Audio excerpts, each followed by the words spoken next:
Hello friends, welcome back to my channel. Friends, आज हम देखने वाले हैं प्रेजेंट कंटीन्यूअस टेंस का पैसिव वॉइस में कैसे बदलाव करते हैं। लास्ट वीडियो में हम पढ़ चुके हैं प्रेजेंट इंडेफिनिट टेंस के बारे में। प्रेजेंट इंडेफिनिट टेंस के सेंटेंस को हमको कैसे बदलना है पैसिव वॉइस में। आज हम सीखेंगे प्रेजेंट कंटीन्यूअस टेंस के सेंटेंस को कैसे हम पैसिव वॉइस में बदलेंगे। तो सबसे पहले प्रेजेंट कंटीन्यूअस जो हमारा होता है उसका हेल्पिंग वर्ब हमारा लगता है इज एम आर, लेकिन जब हम उसको पैसिव वॉइस में बदलेंगे तो उसमें इज एम आर के साथ हमको बीइंग लगाना पड़ेगा और आई के साथ हमको am being, you we they plural होगा तो उसके साथ are being, he she it या कोई सिंगुलर होगा तो उसके साथ इज बीइंग। अगर मेन वर्ब और मेन वर्ब की जो उसमें एक्टिव वॉइस जो होता है उसमें आईएनजी फॉर्म लगी होती है, लेकिन इसमें हमको मेन वर्ब की थर्ड फॉर्म लगानी है क्योंकि उसके लिए हमने बीइंग का यूज़ कर लिया है कंटिन्यूसी दिखाने के लिए कि कंटिन्यू काम चल रहा है, इसलिए हमने इसमें लगा लिया है बीइंग। और इस मेन वर्ब को हम बदल देंगे किसमें, थर्ड फॉर्म में।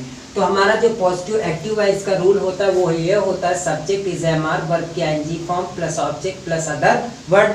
उसको जब हम पैसिव में बदलेंगे तो सब्जेक्ट की जगह पर ऑब्जेक्ट, ऑब्जेक्ट के अनुसार इज एम आर, उसके बाद हम लगाएंगे बीइंग और वर्ब के आईएनजी फॉर्म को हम बदल देंगे वर्ब की थर्ड फॉर्म में, उसके बाद बाई, फिर सब्जेक्ट, उसके बाद अदर वर्ड का हम प्रयोग करेंगे। अब हम एग्जाम्पल की ओर देखते हैं। जैसे बोला गया we are singing a song, तो क्या लिखेंगे, ऑब्जेक्ट हमारा है आ सॉन्ग, तो हमने क्या लिख दिया आ सॉन्ग। उसके बाद हम क्या लिखेंगे, सॉन्ग एक है और सब्जेक्ट प्लूरल था लेकिन ऑब्जेक्ट सिंगुलर है, तो इसलिए यहाँ पर हमने क्या लगाया इज। इस सिंगिंग को हम बदलेंगे बीइंग में और सिंग को बदल देंगे थर्ड फॉर्म में, तो क्या हो जाएगा संग। अ सॉन्ग इज बीइंग संग। फिर यहाँ पर हम लिखेंगे बाई और इस सब्जेक्ट को जब पीछे ले जाएंगे तो बी का क्या हो जाएगा ये अस। तो ये हमारा एकदम क्लियरली हो गया कि we are singing a song, तो a song is being sung by us. और दूसरा एग्जाम्पल हम देख लेते हैं, इसी में एक और एग्जाम्पल हम देखेंगे साथ में। जैसे बोला गया I am calling you, I am calling you, मैं तुम्हें पुकार रहा हूँ। तो इसको हम कैसे करेंगे, यू हमारा सब्जेक्ट ऑब्जेक्ट है तो इसको आगे ले आएंगे, इसके साथ हम लगाएंगे आर, फिर लगाएंगे बीइंग और कॉल की थर्ड फॉर्म हमारी हो जाएगी कॉल्ड।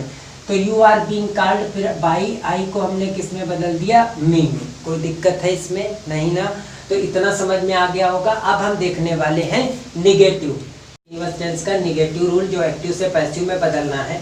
तो सबसे पहले subject is am are, not, verb की ING form, object plus other word, इस तरह से हमें सेंटेंस लिखा मिलेगा। हमको बदलना है इस रूल से पैसिव वॉइस के। तो ऑब्जेक्ट इज एम आर, उसके बाद नॉट लगाएंगे, फिर बीइंग लिखेंगे, वर्ब की third form by plus subject plus other word का यूज कर। हम इन रूल्स के हिसाब से ही इन सेंटेंस को आसानी से कर लेंगे। तो जैसे इसमें ऑब्जेक्ट हमारा क्या है द बेल, तो हमने क्या लिखा द बेल लिख दिया।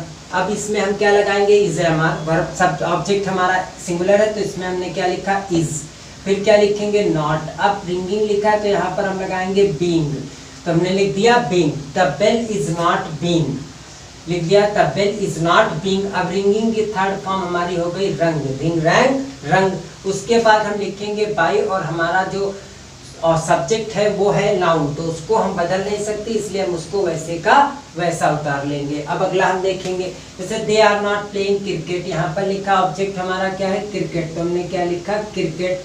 अब क्रिकेट सिंगुलर में आएगा तो इज लगा दिया, उसके बाद हमने क्या लिखा नॉट, फिर लगाएंगे बीइंग। इस cricket is not being played, verb की हमारी थर्ड फॉर्म क्या हो गई प्लेड। जैसे object is am are, not, being, verb की थर्ड फॉर्म, फिर बाई, बाई लिखेंगे बाई और दे को आप जब सब्जेक्ट में बदलेंगे ऑब्जेक्ट में तो क्या हो जाएगा देम। तो ये हमारा निगेटिव सेंटेंस जो होता है उसका नॉट का प्रयोग हमको इज एम आर और बीइंग के बीच में करना होता है। तो इस तरह से ये हमारा सेंटेंस हो जाएगा।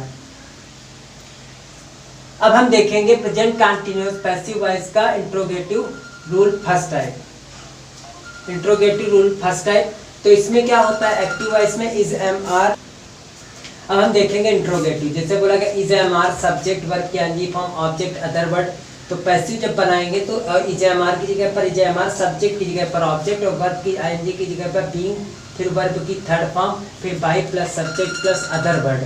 फिर जैसे बोला गया is she cooking the food today, तो इसको जब हम पैसिव वॉइस में बदलेंगे तो क्या करेंगे, इसमें सी के हिसाब से लगा, इसमें हमारा ऑब्जेक्ट है द फूड, तो हमने वो भी सिंगुलर, तो सबसे पहले इज लिखा, फिर हमने क्या लिखा, the food, is the food, फिर हम लगाएंगे बीइंग, फिर कुकिंग की थर्ड फॉर्म हमारी हो जाएगी कुक्ड, उसके बाद हम लिखेंगे टुडे, उसके बाद हम लिख देंगे बाई, सी को किस में बदल देंगे, हर में लास्ट में हमने लगा दिया क्वेश्चन मार्क। कंफ्यूजन वाली बात नहीं है, इसमें हम टुडे यहाँ भी लगा सकते हैं और यहाँ भी लगा सकते हैं।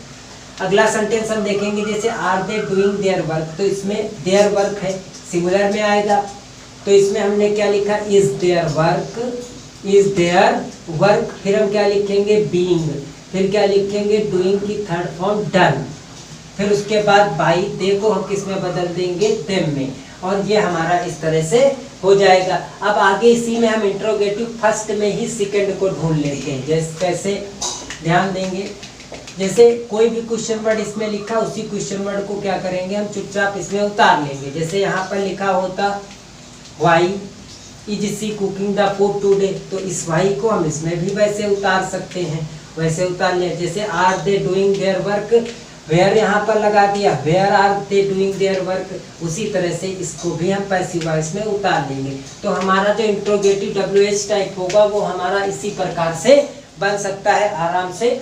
जैसे इंट्रोगेटिव फर्स्ट टाइप का रूल था, उसी तरह से ये सेकेंड टाइप का रूल है, बस इसमें क्वेश्चन वर्ड को आगे यूज करना होता है। अब हम देखेंगे हु का, इसमें आएगा हमारा हु। जैसे हु मीन्स कौन होता है, तो उसको हमको कैसे करना, उसके बारे में हम ध्यान से देखेंगे। जैसे इंट्रोगेटिव वो भी है हमारा, लेकिन वो कुछ अलग होता है। जैसे बोला गया who are teaching you Hindi, तुम्हें हिंदी कौन पढ़ा रहा है, तो इसको जैसे हमें पैसिव वॉइस में बदलना है, तो इसका रूल ये हो जाएगा, हु को हम बदल देंगे बाय हुम में, फिर लिखेंगे ऑब्जेक्ट के अनुसार हम इज, एम, आर, उसके बाद हम लिखेंगे ऑब्जेक्ट, उसके बाद हम लिखेंगे बीइंग, बीइंग के बाद हम लिखेंगे वर्ब की कौन सी फॉर्म, थर्ड फॉर्म, उसके बाद हम लिखेंगे अदर वर्ड, लास्ट में लगा देंगे क्वेश्चन मार्क।